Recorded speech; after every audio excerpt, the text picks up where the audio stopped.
Hey, what's up everybody? Welcome to the Average Joe Dividends YouTube channel.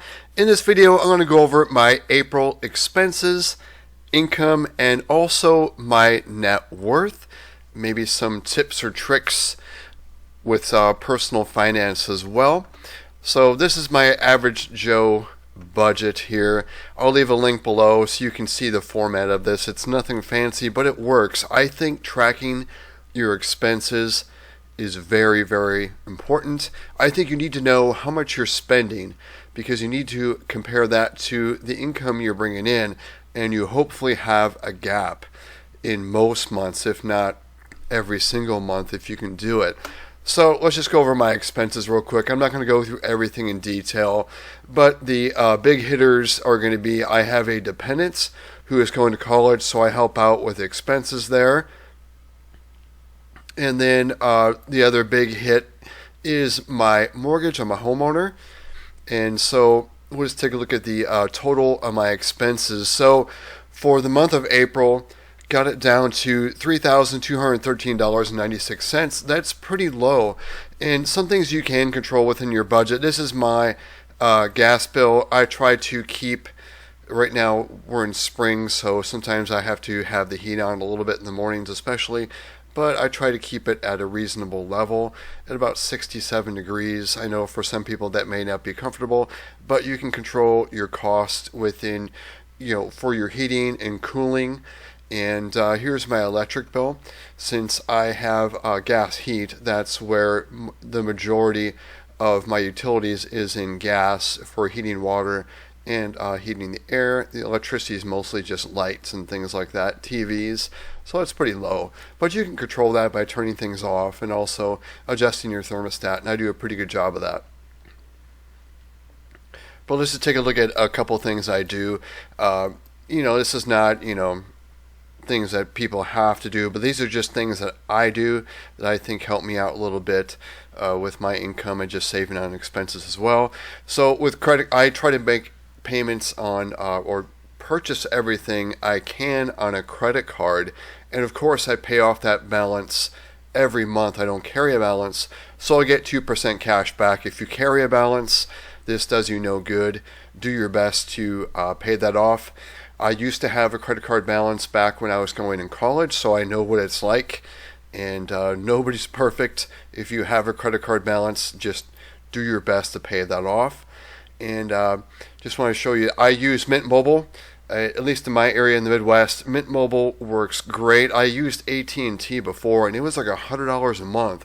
Switched over to Mint, and it's less than $20 a month. I'll leave a link below, an affiliate link below if you want to sign up for them. Helps me out, helps the channel out. And I do surveys in the mornings while I watch YouTube videos, things like that, listen to things. I'll do surveys and make a few dollars extra. And this month I made $60. And then I also invest in dividends. That's where the channel name is from, Average Joe Dividends. If you don't listen to those videos, or if you just watch the budget videos, $595 just for owning stocks. So that's nice to receive that. And actually in April, that's a smaller month. Like in June, I'll be receiving over $1,500 in dividends just from one portfolio. And I did sell one item on Facebook, try to get rid of things, and it was only for $10, but I just put that in there real quick. And just to kind of let you know what my financial situation is, I'm probably a lot older than some of my listeners. I'm just turned 51, so I have a paid off car. I have no student loans. I had a very small student loan. I only went to community college for an associate's degree in computer science, so only owed like a couple thousand is all I borrowed. Pay that off right away after graduating and getting my good job, because I worked what I did before is I worked a lot of part-time jobs and not a real career job before I got my degree. So I paid off student loans, no credit card debt, but I did have a credit card balance when I was going to school because I didn't have that career job and I wasn't making a whole lot of money to pay for even a very modest lifestyle. We're talking about like renting an apartment and driving a car that was older than I was, and still had to accrue some credit card debt. So if you have credit card debt, student loans, things like that, try to try to pay that stuff off as soon as possible. I would do that before trying to invest in things, even in real estate. Just pay off that debt first, because it's a guaranteed payoff. You could try to invest now while you're paying off debt into the stock market, but there's no guarantee that the stock market's going to go up over that time you're investing. Rather, I recommend to just pay off your debt. So let's go over to the income side, and I track everything, even like savings account and checking account interest. You can see with Capital One, got a few dollars there. Here's one of the surveys I did. Actually just got it was a PayPal is how I have it done. So $10 I redeemed from Swagbucks. That went to my account. I count it when the money actually goes into my account. And here, Allstate, that was the first dividend that was paid to me. Then ADP, Coca-Cola, Pepsi, Kimberly-Clark, HP, Merck, those are all stock dividends. Those pay me quarterly. And what I do is I reinvest those dividends back into those stocks, as well as buying more fractional shares every week. So these numbers are actually going to slowly go up. So in 3 months from now, in the next quarter, in July, you'll see these same payers, and it's going to be more money, because I just reinvested. Right now, I'm not taking those dividends as cash, so reinvesting them. In Synchrony, I have an emergency fund with Synchrony, and that's the interest there from that. And then Swagbucks pay me $25, redeem that. There's that $10 sale. I sold something on Facebook Marketplace. Here's another dividend, another one. And here's my first paycheck for my job. This is net of my insurance and also 401k. And then Realty Income, that's a monthly paying dividend there. And you can see with all these dividends, what I'm really trying to do is eventually I would like to replace this paycheck and just have these dividends as well as interest pay for all my expenses. And I'm not counting in my income right now. I'm not counting my IRA or 401k, even though those pay dividends. I'm not counting that income as at right now because I can't touch it. But if I was 59 and a half, pretty much my investments would pretty much cover my expenses just in the dividends. So that's what I'm doing right now with my investing. So Fifth Third, that's another dividend. And then YouTube, I make probably about, it's averaging about $1 a day doing these videos. So I have a small channel, and I'm not doing it for the money at all. It probably pays way less than a minimum wage job, but I like doing this, kind of sharing my experience with investing and showing you what I'm doing, as well as tracking a budget, which is very, very important to me, and that's why I do this. It's a passion of mine, personal finances. So, but you can see I get these kind of payments, like $100 probably every 3 months. So I don't get paid from YouTube every month, not even close to it. So Swagbucks, another $25 payment for doing surveys. Oracle, Cisco, those are dividends, and this is a birthday gift, and found a dime on the ground. And whenever I go to the grocery store, I just put the cash into self-checkout, so it made my bill 10 cents less. Here's my second paycheck, again, net of 401k and insurance, things like that. JP Morgan Chase, this is a dividend. And then my last dividend and income for the month was from BlackRock's BST Technology Trust. This is a monthly payer. Received $467.70. So I rolled that back in. It's going to pay over $3 more. So every time I keep reinvesting those dividends, it just keeps going up every month and paying me more and more money. And we can see here is my this should actually be W-2 income. Before I wasn't covering my paychecks, but this is actually W-2 total, everything I'm earning. That's not my IRA 401k. We can see it compared to the expenses. There was a pretty good gap this month. Let's scroll over and I'll show you what that gap was. Yeah, the gap was $3,500. I think it's really important for you to establish and find out what your gap is every month, because you should be taking that money and at the very least putting it in a high interest like online savings account. I use Synchrony and it pays 4.75% interest, but I think you should be investing it to be making even more money. For example, the S&P 500, like an index fund, like Vanguard's VOO, that makes on average about 10% year over year. Of course, that's not going to be 10% exact every year. That's an average. So you may make money one year, you may be down some years, or you may be down, year after year for a couple years, but you'll have years where you're up 20, 25%. So you don't want to put all of your money in cash and just hold it there. You want to invest it. But I'm not a financial, professional. I suggest you do your own due diligence on that, but I'm just telling this just my advice. So let's take a look. We can take a look at the expenses breakdown, and the majority of what I'm spending on is in my housing, and you can see the percentage is pretty high, but my expenses are pretty low compared to my income. So to me, that's not a problem that I'm spending 43% of my money on housing, because I have a huge gap, so not an issue at all. But I'll have some expenses that'll go away. My son will be graduating college in 2 years, so this will mostly go away. My insurance costs will go away, or I shouldn't say that, they'll go down probably by about half.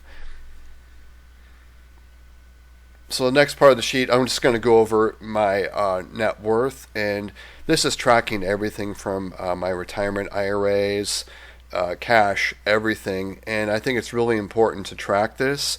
So the good news was I had a really good gap this month, the $3,500. Again, going to put that towards investments and growing that money and producing more passive income, and that's what you see all these dividend paying stocks are doing that for me.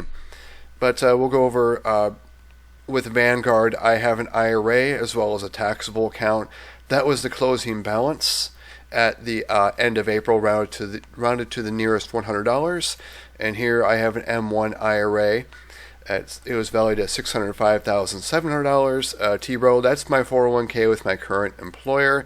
This is my emergency fund with Synchrony earning 4.75% interest. You can see what that earned me in the month, $330.28. And of course, I just keep that in there and roll it over. And then Capital One, $11,400. That's more immediate money I keep on hand. It's only earning 4.25% in the savings account there, and the checking account earns hardly anything. It's like 0.1%, but I try to keep pretty much nothing in that checking account until I'm paying off a credit card or something like that, or transferring money. And then my M1 taxable account, all these dividends, they're coming out of this M1 taxable account that's valued at $233,600. And then M1, where I have that brokerage account, they started a savings account that's 5%. So I'm going to start moving some new money over there. So I put $100 over there just to start that account out. I'm not sure how much I'm going to be moving over there, or if I'll be moving the majority of things from Synchrony, which has a 4.75% to the 5%. I mean, it's 0.25% difference, so not that big of a deal, but I'm going to definitely add more money to the M1. And I'm a homeowner. Here's my home equity in the home. And then you can see my total at $1.54 million, so $1,541,300. Everything is rounded to the nearest $100, and it's constantly changing as I own a lot of stocks. It goes up and down pretty drastically. So you can see the change from March 2024. So over a 1 month period with the stock market going downward, my net worth went down $51,700, and you think, oh my God, that's horrific. But again, the good news was the gap. But let's take a look at the last month. I'm going to go to March, and I'll show you that I have variances that are huge. So let's take a look. And So I went up from February to March, I went up $44,000. So there's movements of, tens of thousands of dollars. And then the prior month, let's see, I went up $51,000. So I have some bad months and some good months, but overall though, you can see over just the last year, from April 2023 to April 2024, my net worth increased by $234,800. And that wasn't because of picking like a stock that quadrupled or went up 10 times. It was just owning boring ETFs and holding a 401k, and then the market just kind of going up over the last year.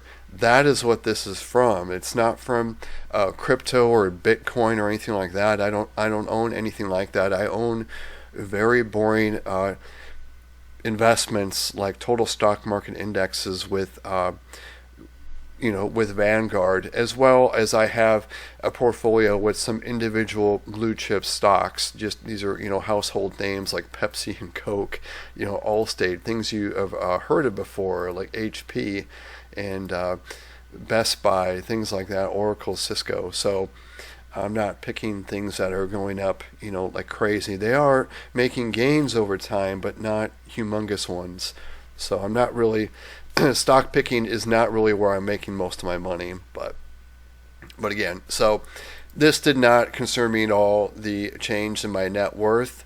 And just looking at already in May, there's already been a little bit of a recovery of about 15,000. So already in the first week, it's recovering. But who knows? It could go back down. So, but over time, this is what I enjoy seeing. So growth like that. But there are going to be some years where I'm going to have a loss over the year. It happens. But I stay the course, and I believe in what I'm doing. And you can see with the total, it's worked well for me. So that's all I wanted to show you was my expenses, my income, as well as my net worth.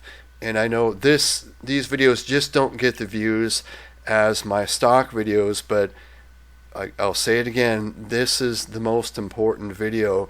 You have to track your expenses, because if you don't know where your money's going, and if you don't know if you have a gap, you're not going to have a net worth. You're going to be owing people money all the time. So that's all I had. Thanks for sticking to the end. If you got value from this video, please click the like button. Also subscribe so you do not miss future videos. Everyone, take care. Everyone, have a great weekend.